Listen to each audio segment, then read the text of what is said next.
Hello everyone, my name is Imran and welcome back to our channel. In this tutorial, we are going to talk about how to fix WordPress not sending emails issue. There is only one solution for all the emails issue occurring in WordPress, which is called a plugin SMTP. This tool or this plugin which help you out in every single way. You just need to enter the information.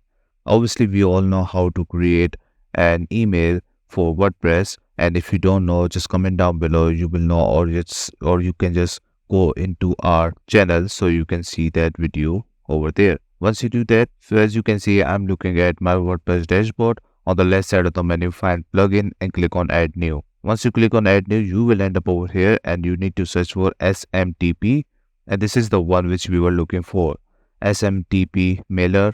And this is free, by the way, so you can just install and activate it. I have already done that, so I'm not going for it. So on the left side of the menu, once you install and activate it, you need to find settings, and under settings you will find SMTP mailer. Click and open this up and you will end up over here. Here you can see you just need to enter the SMTP hosts who are hosting this SMTP. You can enter that. I'm entering my website over here for this tutorial, and you can go SMTP authentication, obviously true.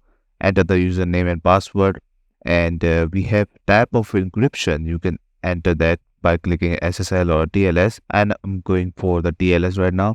You can enter the SMTP port. You can see over here, like if you choose TLS, it should be set to 587, so you can enter 587 over here. For SSL, use port 465 instead.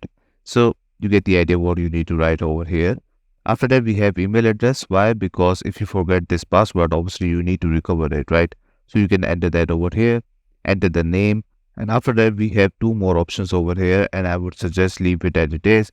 Just click on save. Once you do that, go to test email and you will end up over here. You can just send an email to your existing or your personal email so you can see that your email is working or not. So you can enter the email address, subject and message, and send email. This is only for test, and if something goes wrong or if the email doesn't go to the person you are sending, you can just go back to general and try to correct things which you have already done wrong. So that's it. This is all you need to know how to fix WordPress not sending emails issue with the help of SMTP. I hope you like this video. Please subscribe. Bye bye and take care.